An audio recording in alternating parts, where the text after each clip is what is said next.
Good evening and welcome to Military Images Live. This is Ron Coddington, the editor and publisher of Military Images. The magazine has been around since 1979. We are in our 41st year, and our spring issue is going to be mailed very, very soon. In fact, if all goes well, fingers crossed, it'll be going into the mail at the end of this week, and mailing times vary from days to possibly as long as 3 weeks, even as long as a month, depending upon the mails and requirements around periodicals postage rates. So hold tight. Your issue will arrive and you'll get to see the latest and the greatest from the photo collecting community. Got a bunch of folks who are coming online tonight, and while you are, I see Liz, I see Fred, I see Doug and Darlene, Mike, Gilbert, a lot of folks coming on. I see my mother. Hello, everybody. While you're all coming on, I want to introduce to you our newest advertiser to Military Images. This is Southern Historical Antiques. Carl Fogarty and Kim Streeter. I had the honor and privilege of meeting them at the recent Dalton show. They're down in Katy, Texas, and just great, great people. We had a lot of fun. We had a lot of laughs while we were there together. Just had a great, great time. And if you go and visit their site, southernhistoracalantiques.com, you're going to see a ton of really unique stuff. The first time I visited, I saw a book from, I think, around the early 1600s. Wow. There's lots of paper, other ephemera, books, Civil War photography, a lot of stuff. So I recommend you go visit Carl and Kim over at Southern Historical Antiques, and have a great time looking through, browsing through all the unique items that they have. And who knows, maybe you'll even find something for yourself. I bet you will. So while we're on the subject of events and advertisers, I want to throw in a good word for the DC Photo Show. Hey, guess what? It's this weekend. Super exciting. The Civil War DC Photo Show has a Civil War section. We have a total of 18 tables, and a big, big thank you to my colleague and co-partner, Doug York. We are running the show, and as some of you know, you may recall, we've made this into an entire fun-filled weekend of events. We've got on Friday, this Friday, March 6th, we're doing a behind-the-scenes tour at the National Portrait Gallery to see some of their Civil War treasures and other items. Doug tells me that we have, I should tell you first off, we have 2 tour groups for this behind-the-scenes tour. Each group is limited to 15 people, and for security reasons, the names have got to be turned in by tomorrow. So the first group, we have 6 slots that are left. That's the 1:45 in the afternoon, and then the 2:45 in the afternoon. We have a grand total of 1 slot left. So if you want to get in on this behind-the-scenes tour, and I can honestly tell you, I've never done it, but last year's behind-the-scenes tour at the Library of Congress was crazy fun, and I hope that you'll find this to be the same. So if you want to be part of the behind-the-scenes tour, go to Civil War Faces or Civil War Faces Marketplace, find Doug York, do whatever you have to do to get on the list, and we'll get you set up and get you a spot. Remember, we've got to have the names in by tomorrow. I'm going to send the list to my contact over there in the afternoon. So we really need to hear from you tonight or by tomorrow morning at the latest. So contact Doug York, tell him that you want to get in for this action, and let him know if you're going to bring anybody with you. Again, seating, or I should say, the tour slots are really limited. So, so hurry up and get your name in for it. Now, I want to start off with a post that I saw this morning that really caught my attention. This is Michael Bursaw on the American Civil War Collectors Group, one of the many pages that I scroll through as part of my day. And these photographs caught my attention immediately. There's two of them, and you can see them from here. They're stacks of rings. These are identification rings.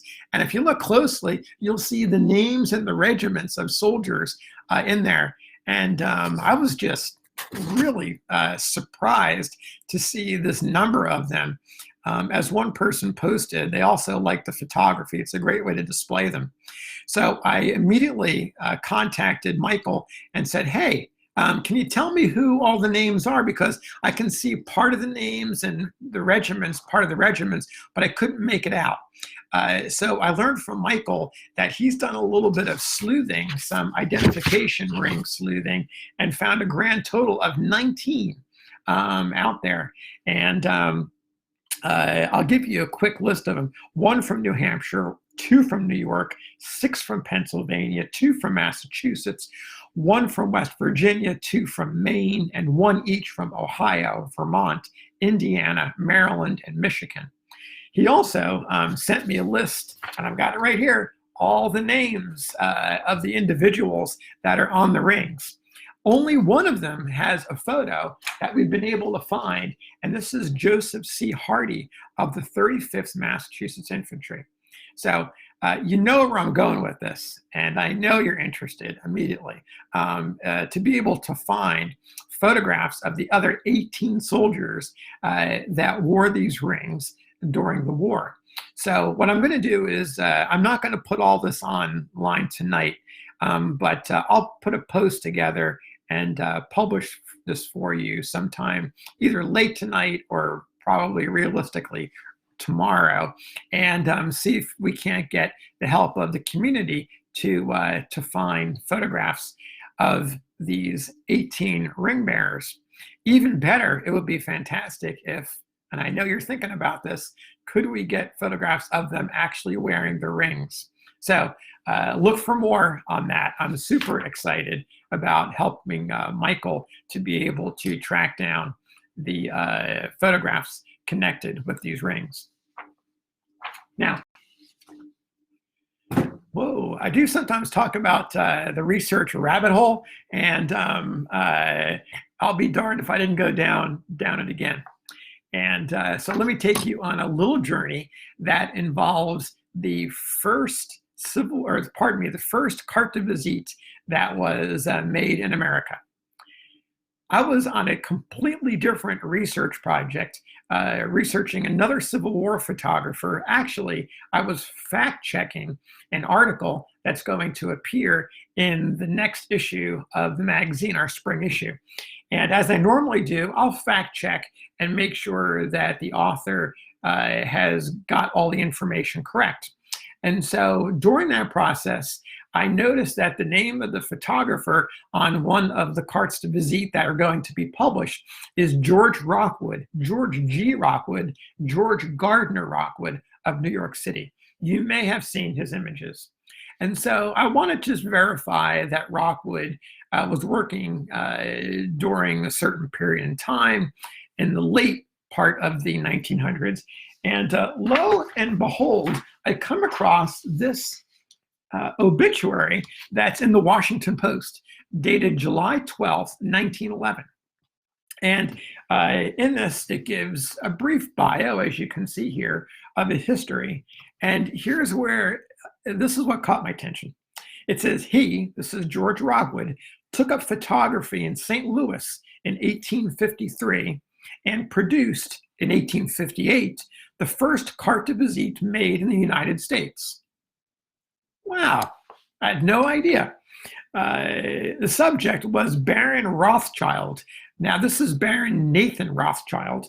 Mrs. August Belmont was the first woman of whom he made a vignette carte de visite. So, keep in mind the date. It says 1858. Now, those of you who have heard me talk about the history of CDVs, I talk about Desdery discovering them or patenting them in 1854. I talk about the Emperor Napoleon and Empress Josephine, who had their photograph made in 1858. the same year that Rockwood claims to have photographed these folks in America. And then in 1859, you get the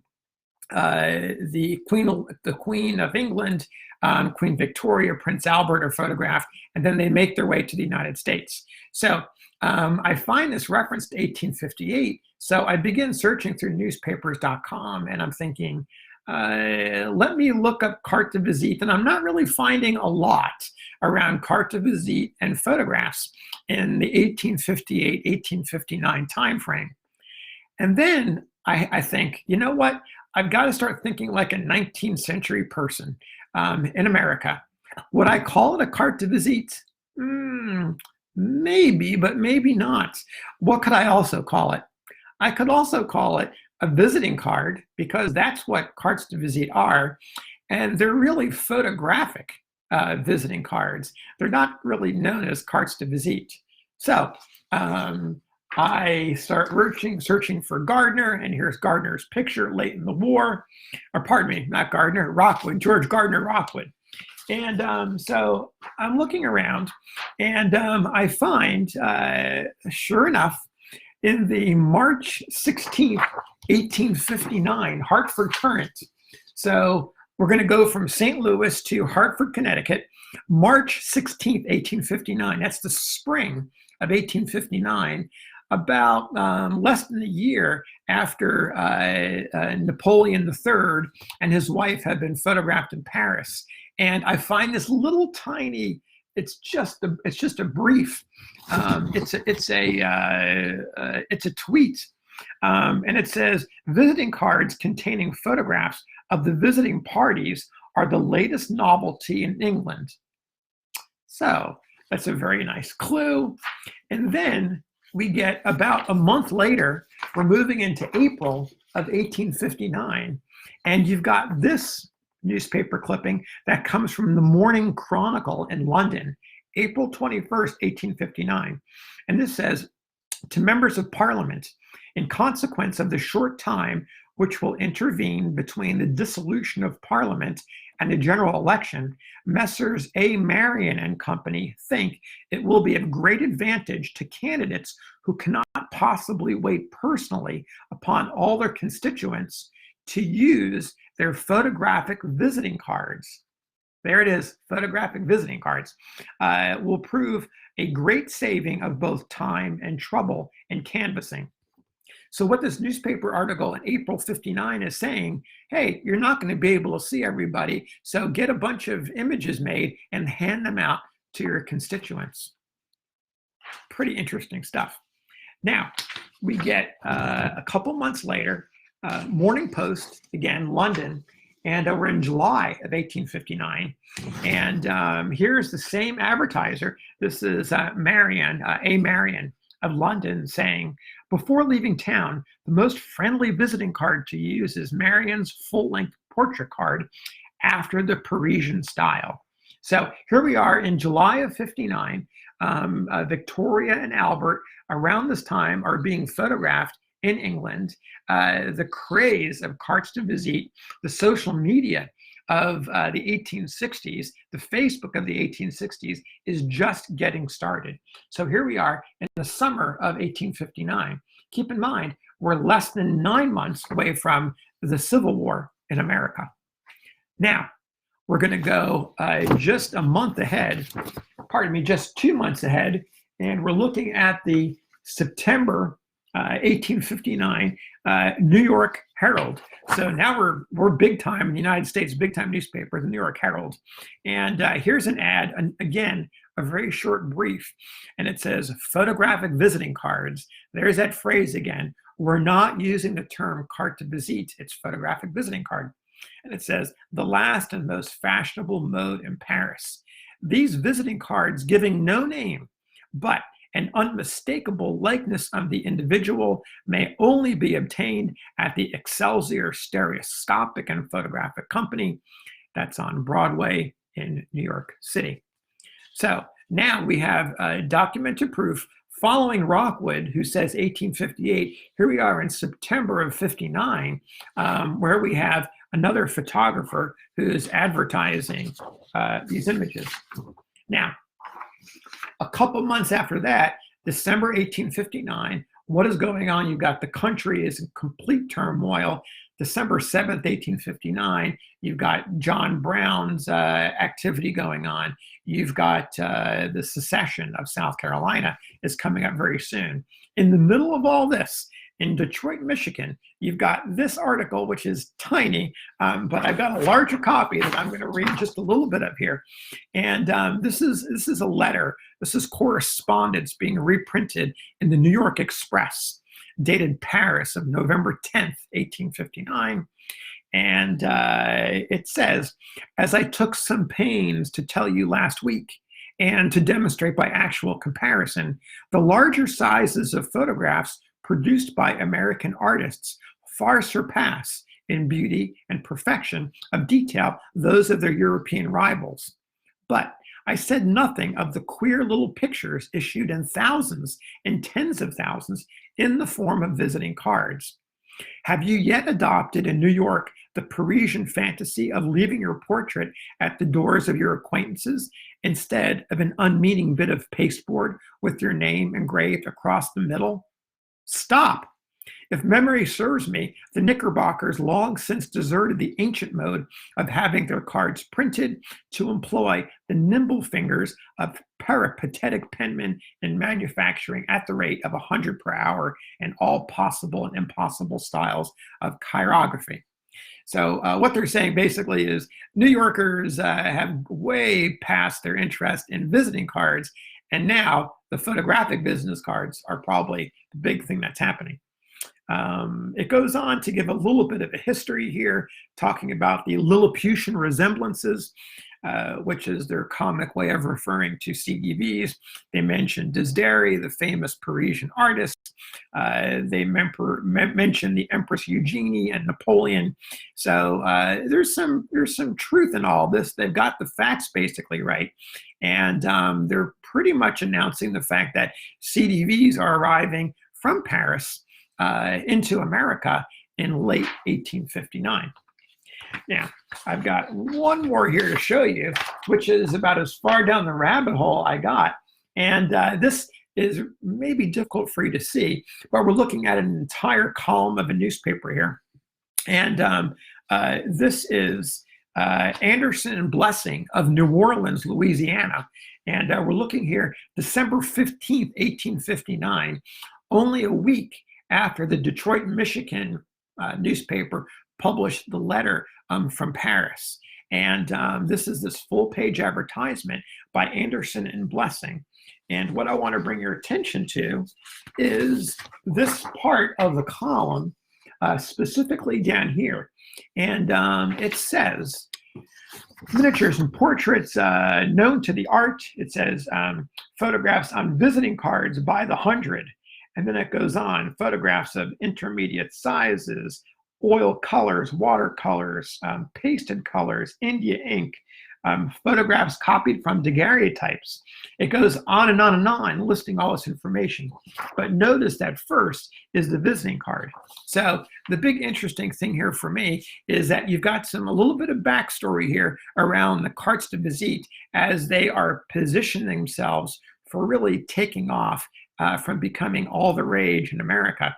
So you've got companies, photographic companies like Anderson and Blessing in New Orleans. You have the company in New York. You have Rockwood that in 1858 and 1859 are beginning to advertise and produce cartes de visite, which is a little earlier than I had imagined. But there it is. You've got the newspaper record. So there's a lot more to do here. I'm just scratching the surface on this very, very early history. It's this little time period where America is starting to get the gist of what the carte de visite is all about. You can be sure that I'll be researching more on this subject, but because I was super excited and I wanted to talk about it, I got to share it with you. And if you've got any references to cartes de visite during this time, gosh, please let me know. Also, if you have, this is August Belmont, or Baron Nathan Rothschild, a CDV from 1858. Gosh, I would like to know about those, because they would be, if Rockwood is correct, those would be the very first two cartes de visite made in America. I've yet to been able to find them, but who knows, they may be out there somewhere. Now, I want to talk a little bit about Dale Neeson. He does a great job over on his Facebook page, his images, Civil War images page, and he identified this soldier. This is Hiram McLeod Town of Battery C, 1st Michigan Light Artillery. So a big kudos to Dale for making this ID. What makes it really even more interesting is Dale found this on the Smithsonian's National Portrait Gallery site. And he got a letter from Ann Schumard, who is the curator of photography, the senior curator of photography. In fact, it's Ann who's going to be leading the tour, the tours that we're going to have on Friday. And she wrote this email thanking Dale for his excellent photo sleuthing. And she goes on to say that she's going to update the cataloging records today. And the information should find its way into the portraits section of the National Portrait Gallery website. So kudos to you, Dale. Fantastic job for making this happen. And Schumard also puts a PS at the bottom of this email.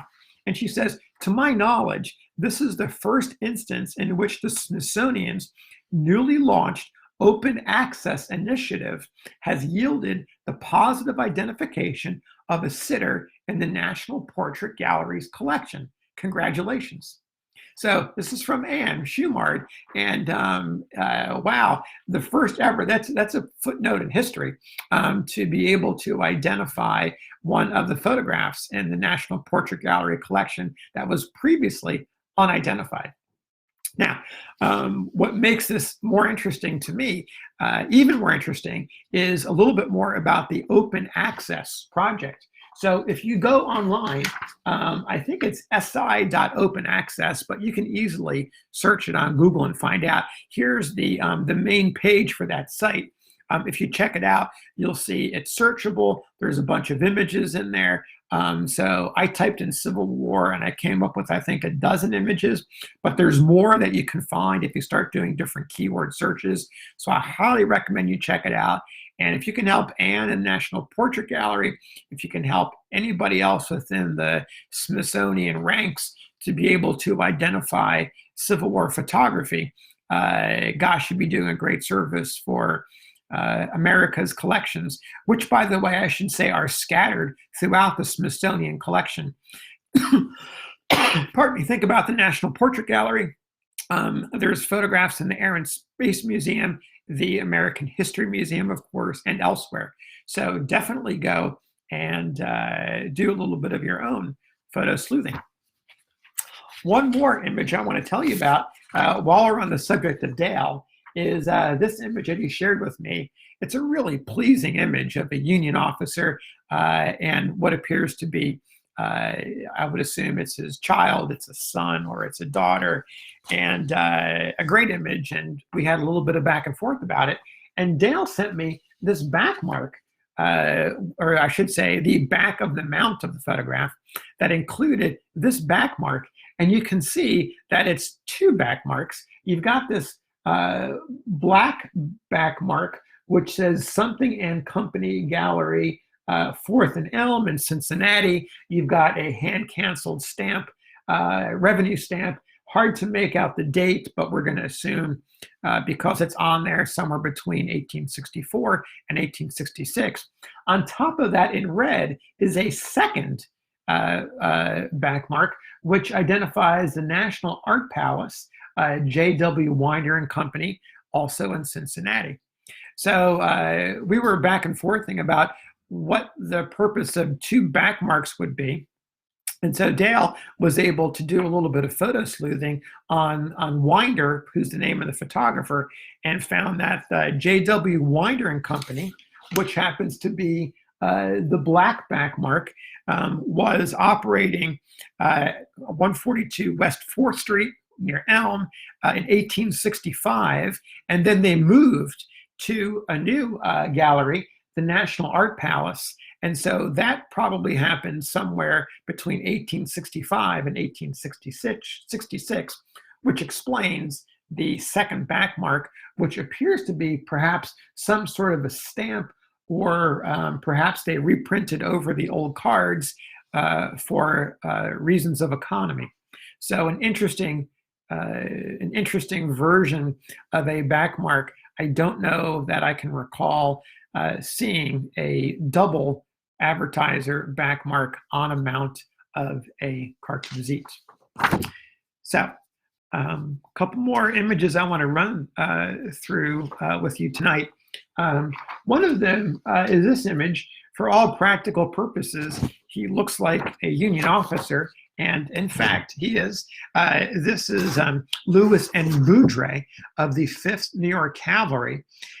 What you might not know about him, or might not guess about him at first glance, is he's not a line officer, although he certainly looks like one. He's actually a chaplain. He doesn't have the dark buttons. He has the brass buttons, and these are not tinted, so they appear to be the actual brass buttons. You can also tell if you take a really close look at his shoulder straps, you're going to see the cross in the center of that field. So Boudre survives the war, and he goes on to write the regimental history. And so out of curiosity, I looked up the book and found it. And the dedication page, I don't know, I have to say, it made me a little emotional. This is what it is. It's in the shape of a 5 for the 5th New York Cavalry. What a lovely tribute to the regiment. And the words are also moving. It says, "To the brave boys of the old 5th, who have so often displayed unsurpassed patriotism, fortitude, and valor in the trying vicissitudes of military life, and who, on so many bloody fields of battle, have heroically upborne the starry banner and have vindicated its authority in the presence of its enemies, are those historic records of their noble deeds dedicated by their chaplain." What a nice tribute.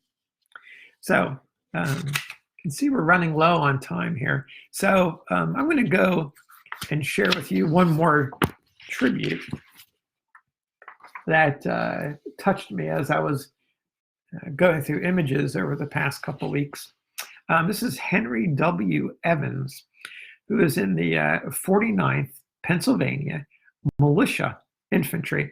These are one of those regiments, one of 28 regiments that formed in June and July of 1863.